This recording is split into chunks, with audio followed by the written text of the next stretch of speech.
There are places that disappear when the industry that built them is gone.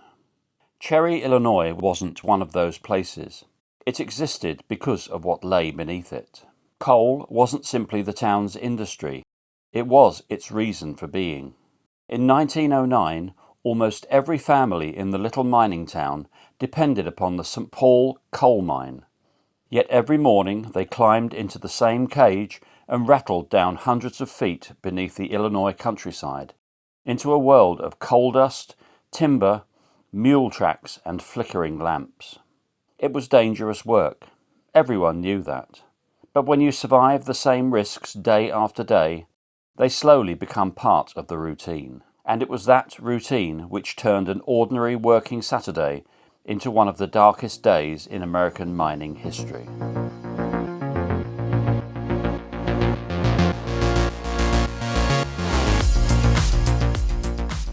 Every morning followed much the same pattern. The first cages descended before dawn, lowering hundreds of men into a maze of tunnels. By 7 o'clock, the mine was alive. The steady crack of pickaxes echoed through the galleries as coal was hacked from the seams. Iron wheels rattled over narrow rails, carrying loaded mine cars towards the shaft, while teams of mules patiently hauled empty ones back into the darkness. Timber supports creaked under the weight of the earth above, and everywhere the warm glow of kerosene lamps flickered against blackened walls.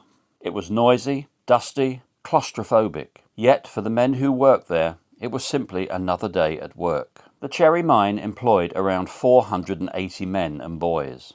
Among the hundreds beginning their shift that Saturday was 23-year-old George Eddy. Like everyone else, he expected to be home before nightfall. There were also boys. They didn't cut coal like the older men. Instead, they tended mules, opened ventilation doors, carried messages, and learned the workings of the mine long before they were old enough to understand all of its dangers.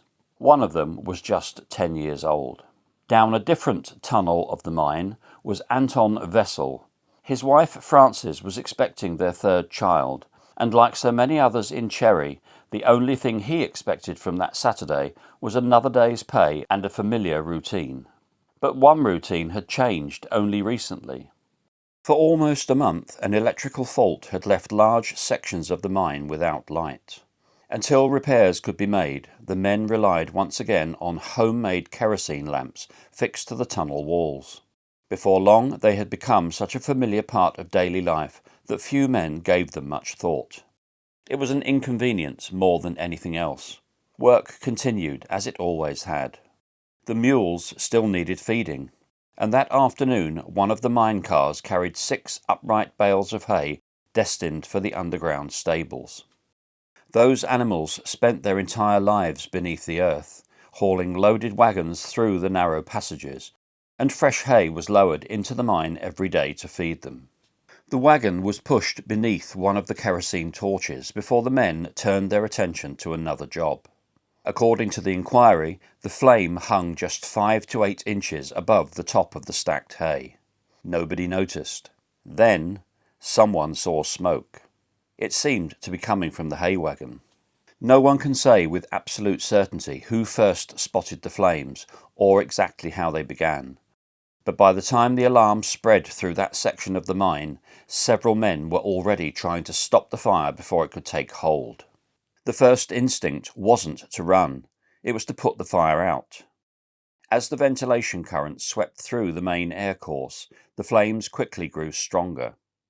Rosenjack and Robert Deans threw their weight against the burning wagon, trying to push it towards a nearby sump where they hoped to find water. When they couldn't move it any further, Hannay joined them, while 15-year-old Albert Buckle and several others were sent running for water. Even now there was no real sense of panic. The men believed they were dealing with a fire that could still be beaten. Rosenjack shouted down to William Smith at the 3rd Vane landing below, asking if they could send the burning wagon down. Smith's answer came back immediately. Let her come. The plan was simple. Lower the burning hay to the 3rd Vane and put it out there. But by the time the men wrestled the blazing wagon onto the cage, The heat had become almost unbearable. By then, the timber surrounding the shaft had already caught fire. Rosenjack quickly signalled for the cage to be raised, but as it began to move, the blazing wagon slipped free and plunged into the sump below. Waiting in the third vane, William Smith and John Norberg immediately directed a hose onto the burning hay. Within minutes, the fire in the wagon had been extinguished. But by then, it no longer mattered, as the flames reached dry timber. Almost immediately, the fire began spreading beyond the burning wagon. Smoke rolled along the roof of the galleries before dropping lower, stealing the light from the kerosene lamps and turning the roadways into shadows. Men who had been working only a few hundred yards apart suddenly found themselves calling into darkness, unable to see one another through the thickening smoke. The Cherry Mine depended on a large ventilation fan to draw fresh air through the workings, allowing the men below to breathe. Under normal conditions, it was one of the mine's most important safety features. In a desperate attempt to clear the smoke, the huge ventilation fan was stopped, restarted, and even reversed. It seemed a sensible decision. Instead, it drove smoke and poisonous gases into parts of the mine that had not yet been affected, trapping even more men. Deep beneath the surface, the Cherry Mine had become a place of impossible choices. Men pressed on towards the main shaft, convinced they could still reach the cages before the smoke overtook them. A few of them turned into side passages, hoping to find cleaner air or another way out. In the darkness, rumours travelled faster than facts. One miner shouted that the road ahead was clear. Another swore it was already blocked. Nobody knew who was right. George Eddy stayed with a small group moving cautiously through the galleries, feeling their way along timber supports as the smoke thickened around them. Every breath became harder than the last. Eyes streamed with tears. Men wrapped handkerchiefs or pieces of cloth across their mouths, desperate to filter air that seemed to grow more poisonous with every passing minute. Down a different tunnel, Anton Wessel didn't hear the miners calling to one another. The route back towards the main shaft had disappeared behind smoke so dense that pressing forward risked walking blindly into the fire itself. Turning back offered no certainty either. Every direction carried danger. For the first time that morning, some miners stopped thinking about escape.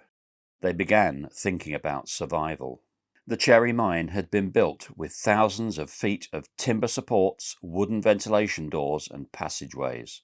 Once those timbers caught fire, the miners were no longer fighting a blaze in a single tunnel. The fire now had a path through the mine itself. The smoke gathered with alarming speed, spilling through roadways and side passages that only minutes earlier had seemed perfectly safe. Men who had known these tunnels for years found themselves struggling to recognize them. One miner reached the escape stairway only to find flames pouring through the opening. The man ahead of William Maxwell stopped dead and declared that nobody could get through. Maxwell answered with just 2 words: "We must." Pulling his son behind him, he forced his way through the smoke and flames. Both reached the surface, unconscious. George Eddy could hear voices ahead. Orders were being shouted. Someone was calling for water. Further along, another voice urged the men to leave the fire and head for the shaft before it was too late. Hundreds of men, scattered through miles of underground workings, were reacting only to what they could see, hear, and breathe around them. Some abandoned their tools immediately and made for the surface. Others stayed behind, convinced the fire could still be beaten. Anton Wessel was among those further from the blaze. The smoke reached him long before he ever saw the flames. It crept silently through the ventilation roadways, carrying with it the first unmistakable warning that something far more serious was unfolding elsewhere in the mine. Only then did men begin leaving their workplaces. For almost 3/4 of an hour, many miners working deeper in the mine had remained, completely unaware that a fire was spreading through the workings. At about 1:30, some of the trapper boys reached the main bottom and asked to be taken to the surface. They were refused. The men in charge believed the fire would soon be extinguished. "We'll get the fire out," one of them told the boys. and commence work again. The boys turned back into the mine. It was a decision born from experience. Small underground fires were not uncommon. This one was different. Above ground, Saturday unfolded much as it always did in Cherry. The winding engine carried coal to the surface, while children wandered through the streets and shopkeepers welcomed customers through their doors. Across the little mining town, wives were getting on with ordinary jobs that filled the weekend, expecting nothing more than to see their husbands return home at the end of the day's shift.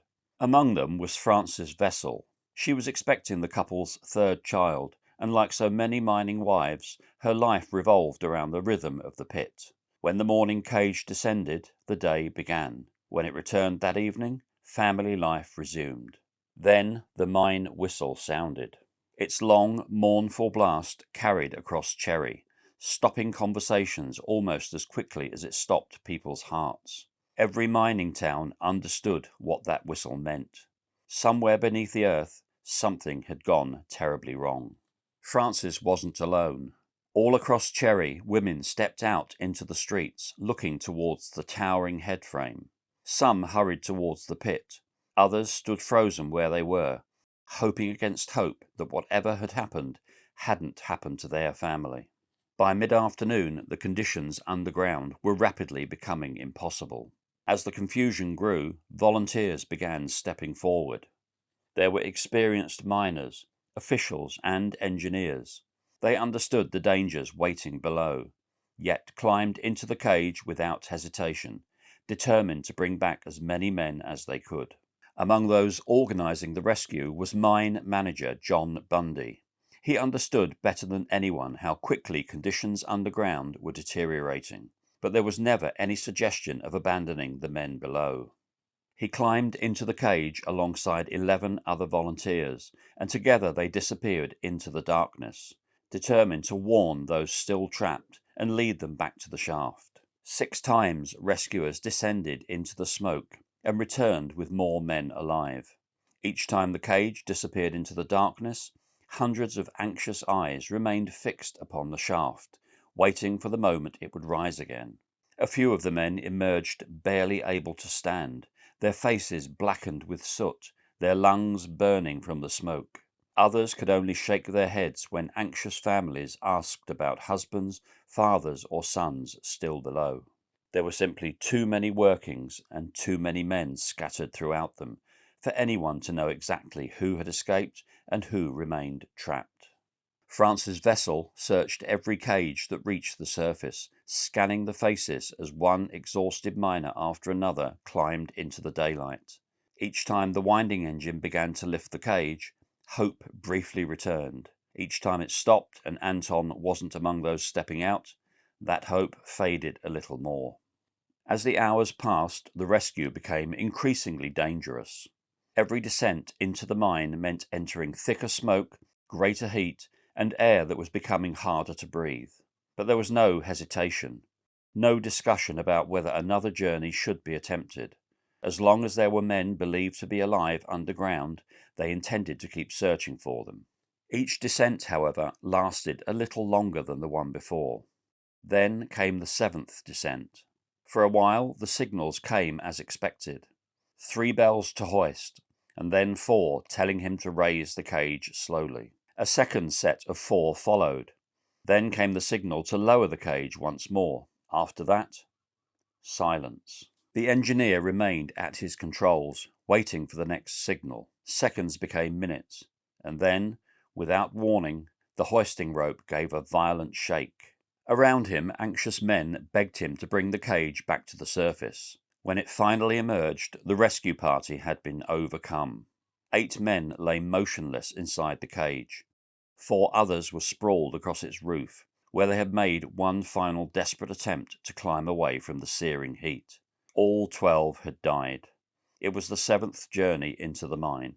It would also be the last.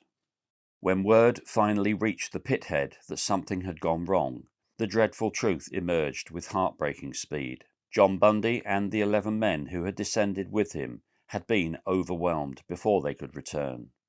Their loss changed everything. Until that moment, there had still been hope that courage and determination might bring more miners back to the surface. Now it was clear that the fire was spreading faster than the rescuers could fight it, and the poisonous atmosphere underground was becoming just as deadly as the flames themselves. Around the pithead, rumours spread almost as quickly as the smoke. Some hoped fresh rescue teams were preparing to descend. Others whispered that the mine had become impossible to enter. Families clung to every scrap of information, desperate to separate fact from rumour. France's vessel was still clinging on to hope. Instead, the discussions taking place around the engineers grew increasingly sombre.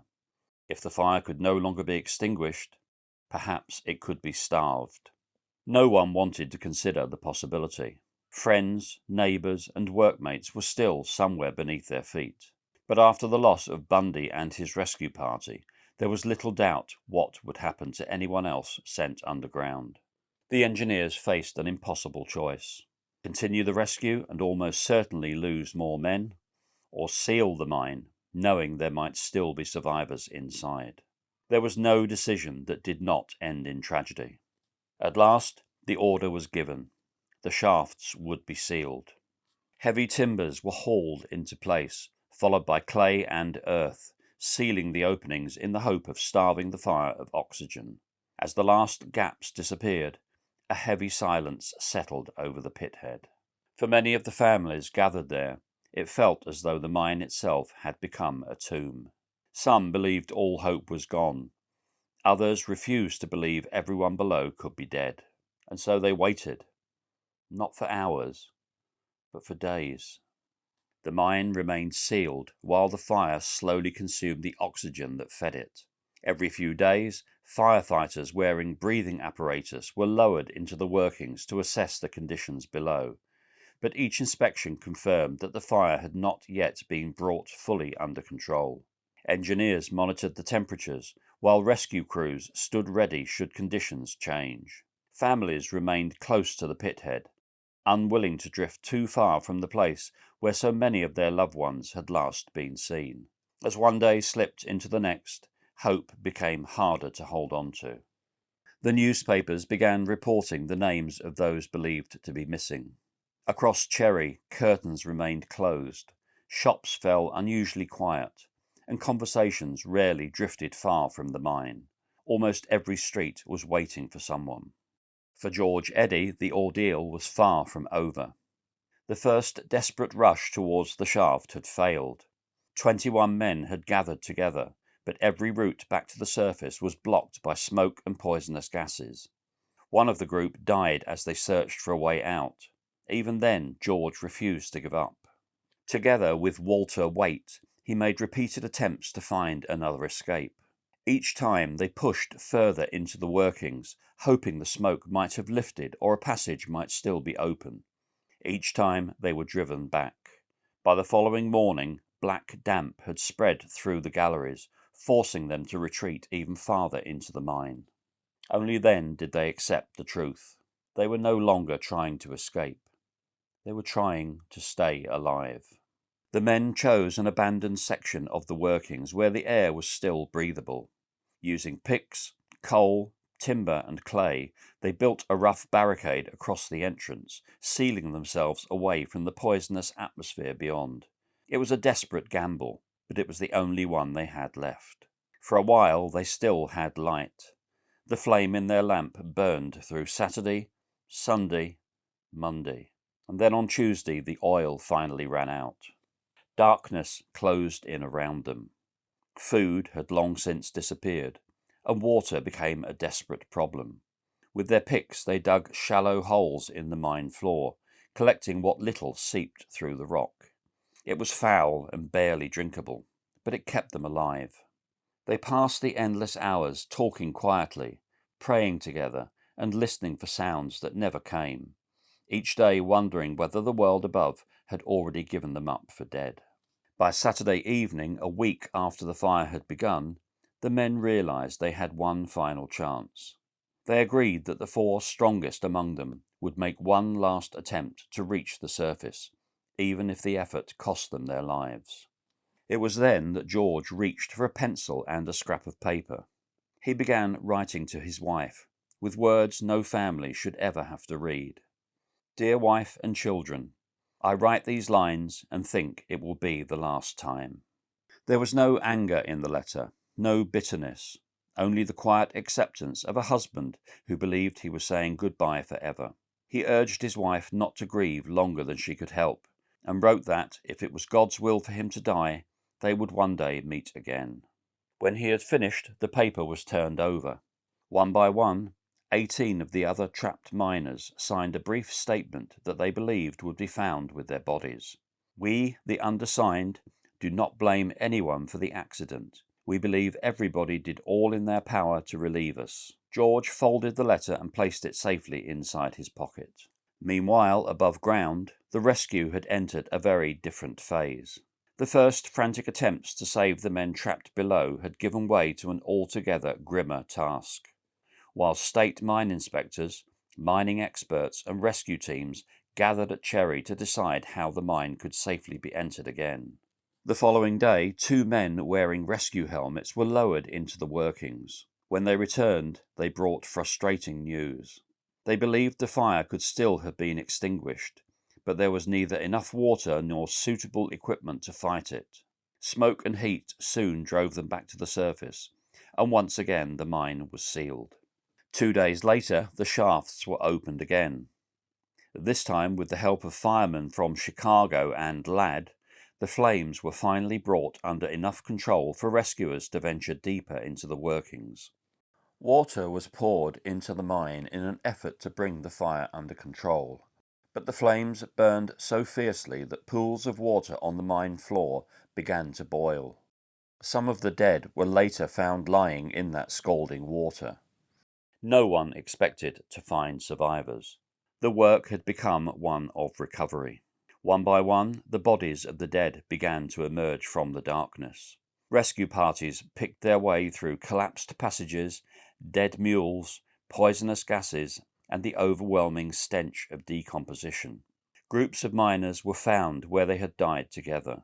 In one place, the rescuers came upon around 10 bodies, one man still kneeling in what appeared to be an attitude of prayer. By the following Saturday, practical miners had taken charge of the underground search. Around 50 bodies had already been recovered, and those still descending into the mine believed they knew what awaited them beyond every bend. More silence, more death. Then, from somewhere in the darkness, they heard voices. At first the rescuers stopped where they were. After so many days underground, tired minds were capable of imagining sounds that weren't really there. They listened again. The voice came a second time. There could be no mistake. Someone was alive. As the rescuers led the survivors back towards the shaft, one man suddenly stopped. It was Walter Waite. He had just endured 8 days trapped beneath the earth. He was exhausted, starving, and barely able to stand. But when he heard that other men might still be alive elsewhere in the mine, he pulled the blanket from around his shoulders and refused to leave.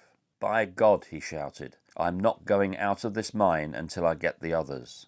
The rescuers tried to reason with him. They promised that once he had fresh air and something to eat, he could help them search. Still he resisted, pleading to be allowed to stay. In the end, they had no choice but to force him into the cage. Until that moment, almost everyone on the surface believed there were no survivors left to find. When the cage reached daylight, the rescuers shouted the news before the doors had even opened. "We've got men alive." 8 days after they had disappeared beneath the earth, 21 men emerged alive from a place where almost everyone believed no life could possibly remain. When George reached the surface, the letter was still folded safely in his pocket. He carried it back into the daylight himself. Today, that letter survives as one of the most remarkable artifacts of the Cherry Mine disaster. Not because it was found beside a dead man, but because the man who wrote it lived to carry it home. For 8 days, they had lived in almost complete darkness. Now the November sky seemed almost blinding. The figures climbing from the cage scarcely resembled the men who had entered the mine 8 days earlier. Their faces were hollow, their clothes hung loosely from bodies weakened by hunger and exhaustion, and several were too frail to stand without help. Then someone recognized them. The silence disappeared beneath cries of disbelief and relief as wives, parents, and children rushed forward. Men who had already been mourned were suddenly embracing their families once again. For one brief afternoon, Cherry experienced something almost impossible. A town preparing to bury its dead welcomed 21 men home instead. It was a miracle, but it was not the ending anyone had hoped for. The miracle changed nothing for the fire still burning elsewhere in the mine. 5 days later, with no further survivors expected, the shafts were permanently sealed beneath steel and concrete, remaining closed until February 1910. For France's vessel, the waiting was over. Anton would never come home.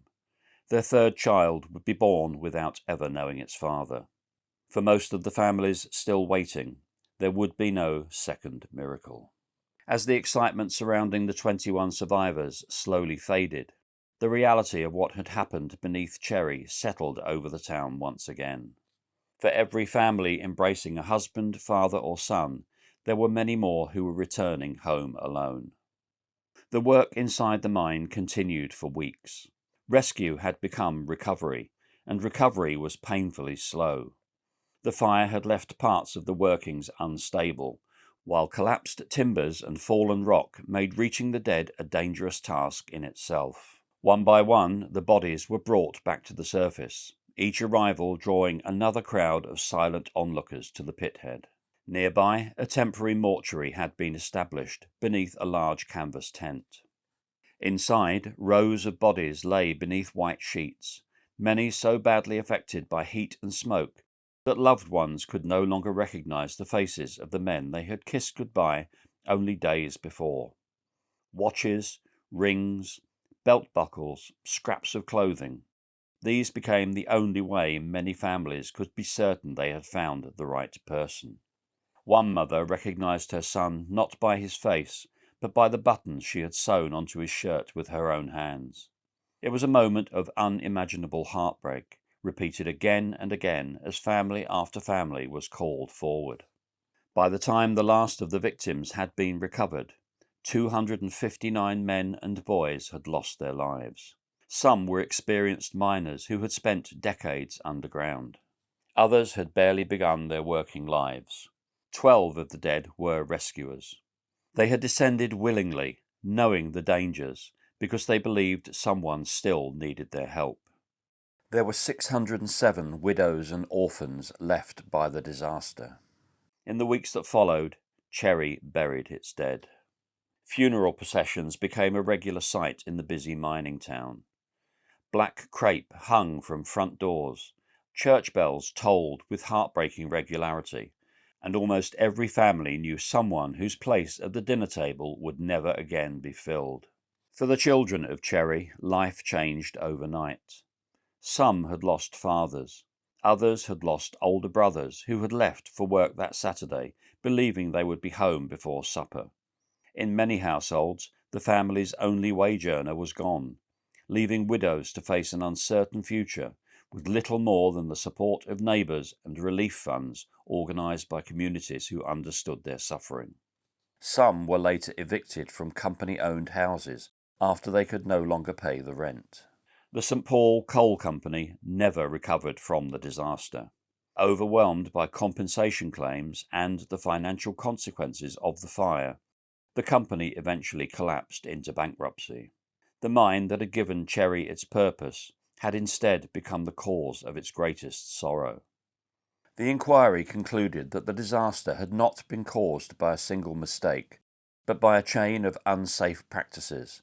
Much of the mine had been built from highly combustible pine timber, while coal dust had been allowed to accumulate on the wooden structures. When the flames reached them, the dust ignited like tinder, helping the fire spread with devastating speed.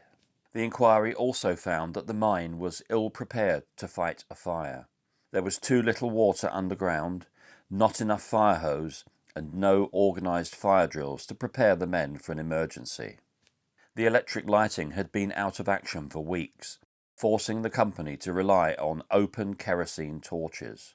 The wooden escape shaft was quickly consumed by the fire, cutting off one of the miners' last routes to safety. Yet the disaster refused to fade into history.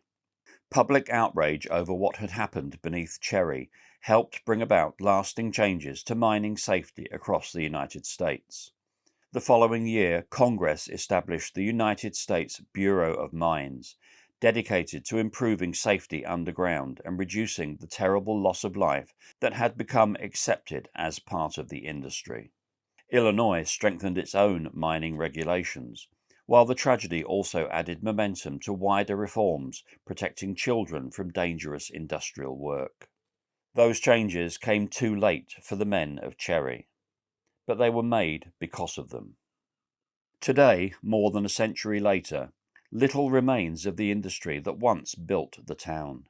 The winding gear has long since fallen silent, and the coal seams that drew generations of miners beneath the Illinois countryside are now part of history. The Cherry Mine disaster claimed the lives of 259 men and boys. Among them were fathers who had left home expecting nothing more than another day's work, young boys who had scarcely begun their lives, and 12 rescuers who willingly descended into the darkness, knowing others still needed their help. But the story of Cherry has never really been about coal. It is the story of ordinary men who showed extraordinary courage, of families who endured unimaginable loss, and of 21 miners who emerged from the darkness after 8 days, reminding a grieving town that even in its bleakest hour, hope had not entirely disappeared. Some places disappear when the industry that built them is gone. Cherry wasn't one of them. The mine fell silent long ago, but the courage shown beneath the Illinois countryside on that ordinary Saturday in November 1909 ensured that the men of Cherry would never be forgotten. Now, I'm fully aware that mining is a very dangerous profession, but I can't imagine the heartbreak of waving goodbye to a loved one, expecting to see them again at the end of the shift, only for them never to return. Despite the nature of the tragedy, I hope you appreciated the way the information was presented. I'll see you on the next one, and I'll wish you bye-bye for now.